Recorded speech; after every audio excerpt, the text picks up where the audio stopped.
기본 강의와 요약 강의 했던 거는 사실은 그 정도면 충분합니다.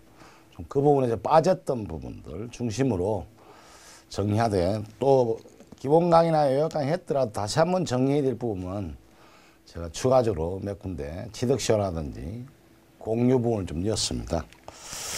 우선 그 물권법 총론에서 물권 변동이 있죠. 물권 변동에 이제 법률행위에 의한 물권 변동과 법률 규정에 의한 물권 변동이 있습니다.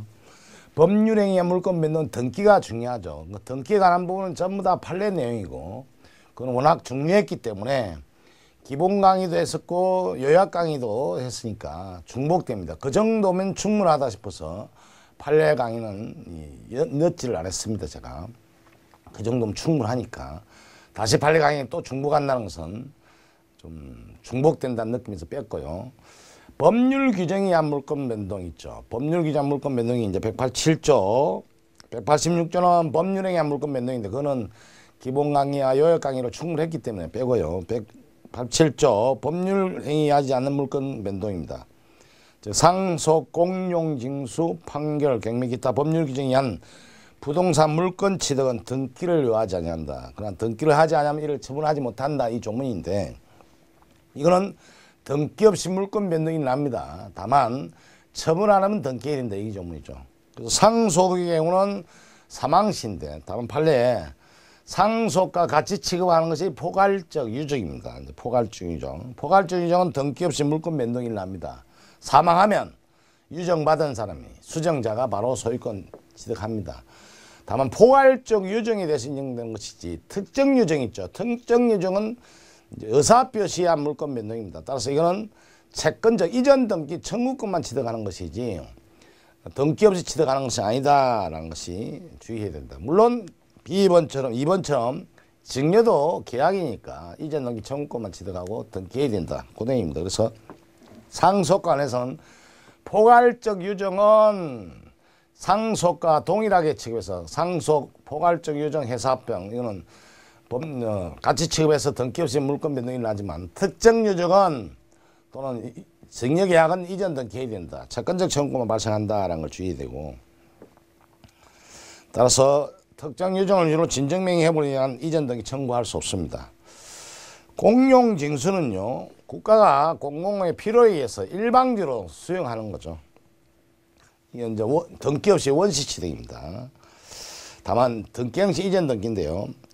이 공용 징수 부분이 이제 우리 기본 강의 안 했던 부분인데 좀 추가적으로 설명하면, 이제 원래 협의를 해야죠. 협의가 안 되면 이제 재개를 수행합니다. 재개를 할 때 이제 협의 당사자가 누구 표시를 해야 되고, 표시를 안 해요. 알 수가 없다. 형식상 보니까 이 사람이라고 했는데 잘 모르겠어요. 어디 사는지 모르겠어요. 그러면 재개일서에 그걸 표시하면 그러한 절차는 적법한 절차를 봅니다. 어차피 재개에 의해서 결정해서 토지 수요에 의해서 결정해서 이제 보상금 지급하는 거니까. 그래서 그 상대방이 누군지를 모른다.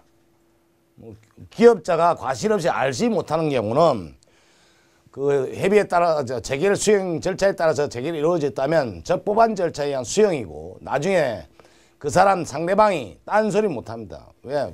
공적인 절차에 의해서 이루어졌기 때문에. 따라서 수용의 효과가 발생한다라는 거죠. 기업자가 과실 없이, 알고 했다면 이가 문제가 되겠지만, 이 절차를 거쳐야 되지만, 기업자 과실 없이 수용 절차를 거쳤다면 비록 상대방이 그 점에 대해서 이의를 제기하더라도 수용 효과가 발생한다라는 것이 기억위헌입니다. 수용 절차를 거쳤다면, 비록 죽은 사람 명의를 했든 어쨌든 간에 기업자 과실 없이 수용 절차를 거쳤다면 상대방 표시해야 되는데, 이렇게 수용 재개의 효력이 발생한다는 거. 그 디귿도 마찬가지입니다. 기업자 과실 없이 피수용자를 할정할 수 없는 경우는 그 형식상 권리자를 누구를 세우든 상관없이 절차를 거쳤다면 유효다는 거죠.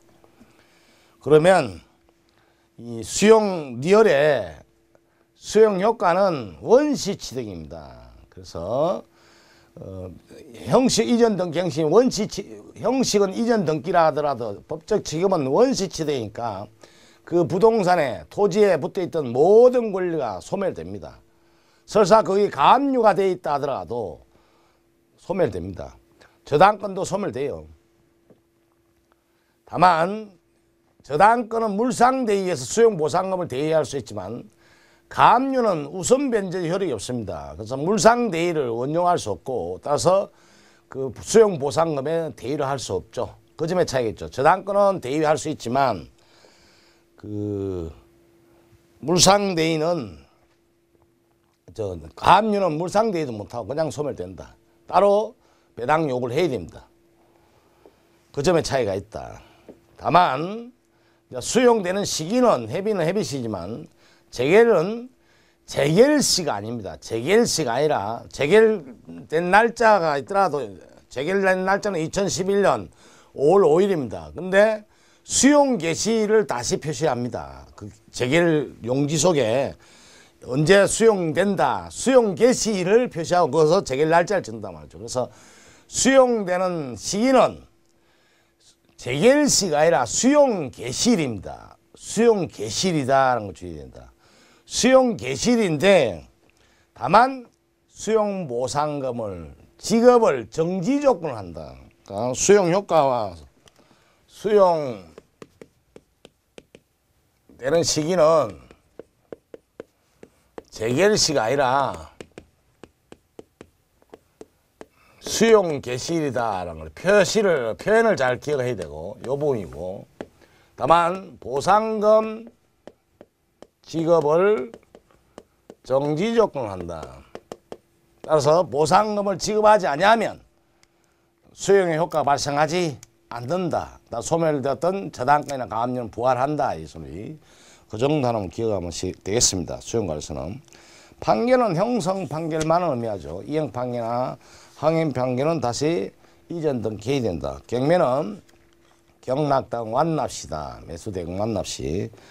다만 입찰의 경우는 경매에 포함 안 되고 기타 법률 규정에 해당된다는 걸 참고 보시고 기타 법률 규정과 관련해서 또 하나 그 신축 건물입니다. 신축 건물 기타 법률 규정.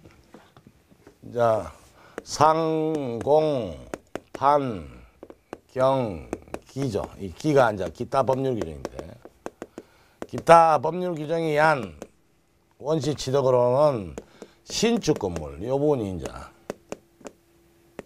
이건 법률 규정에 의한 원시 취득입니다. 등기 없이 소유권을 취득하죠. 그래서 기업본처럼 사회 통념상 건물이라 볼 수 있는 지붕, 기둥, 주백을 갖춘 상태에서 공사 중단되면 원시 취득자는 전 소유, 전 건축자지 양수인이 아니다라는 거 기본 강의 시간 했죠.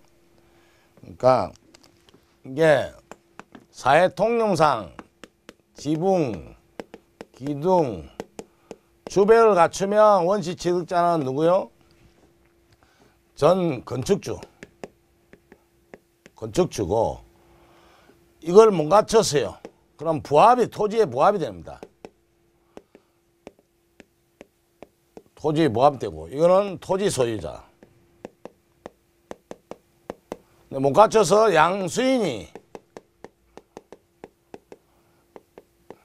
토지 건물 지붕 기둥을 맞췄다. 주변을 갖추면 이거는 양수인이 건축주가 아니라 양수인이 취득한다. 그 내용이 기형 니은 내용이다. 니은.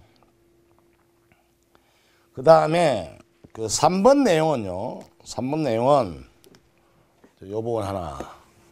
두 번째 3번 내용은 토지를 매매하면서 요거죠.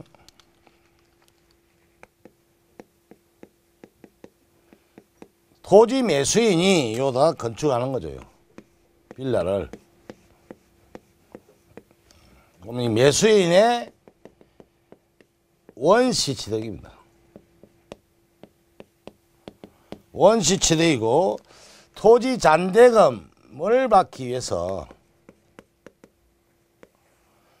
그 매도인 명의로 허가받아서 보존 등기 하면 이거는 양도담보 설정한 걸 본다라는 것이 판례죠.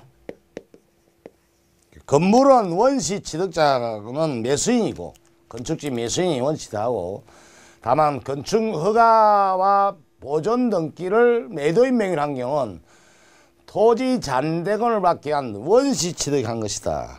그 내용이 기억 이연 내용이고요. 따라서 이 사람이 원시 취득자라도 이게 이제 임대를 놓으면 임대나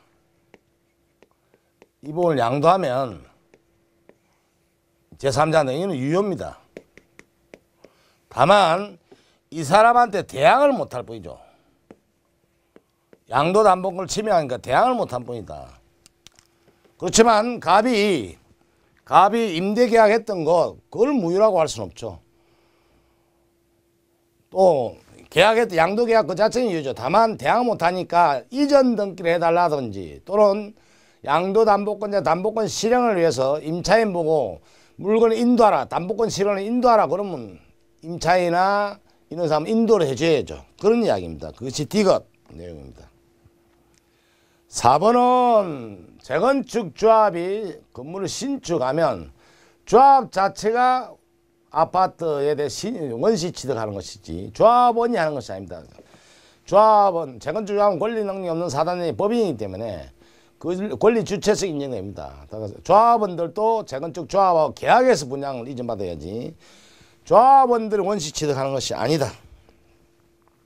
그리고 무허가 건물의 이제 그 5번 내용은요. 5번 내용은 뭔 내용이냐면 이거 갑이 이 미등기 건물을 원시 취득해서 미등기예요. 근데 미등기인데 양도를 했어요. 을한테 인도를 설사했다 하더라도 등기하지 않는다면 이 사람이 소유자가 아니라 대외적으로 이 사람이 소유자. 대내적으로는 이 사람이 소유자지만 대외적으로 이 사람이 소유자. 그래서 이 사람이 다시 양도하고 요거 등기를 해보면 이 사람이 원시 취득한다는 거예요. 그 내용이 5번이죠. 무허가 건물의 신축은 원시 취득이니까 등기하지 않더라도 소유권을 취득합니다. 신축주는, 건축주는. 근데 양도하는 경우 양수인은 이전 등기를 해야 됩니다.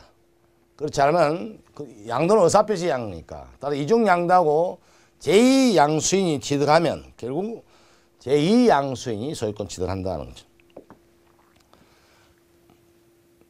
기타 법률 규정 관해서 이게 이제 건물 규정이 관한 것이고 신축은 두 번째는 이제 합의 해제라든지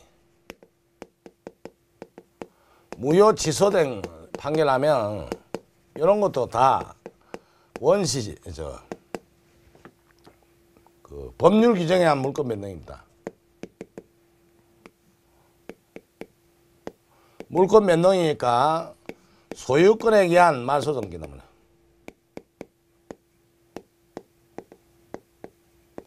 청구할 수 있고 소멸시효 걸리지 않는다는 거죠. 그게 6번이고 7번은 재단법인 설립 시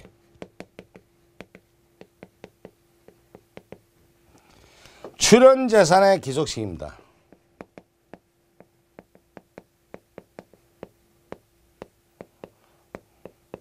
무슨 말이냐면 갑이 이 부동산을 출연을 한다. 출연을 내놓는다는 거예요. 출연 의사를 해서 을재단법인을 설립하는 거예요. 설립해서 이 부동산이 이지라면 이 부동산을 가지고 재단이 있을 때는데 이 X 건물이 언제 을재단법인으로 되는 재산이 되는가 문제입니다.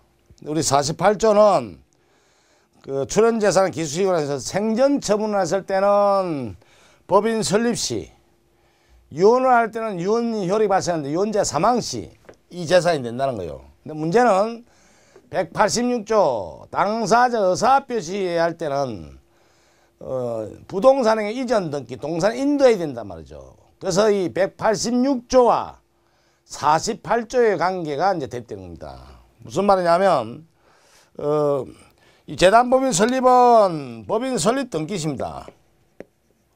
법인 설립 등기 시에 법인이 설립되는 거죠.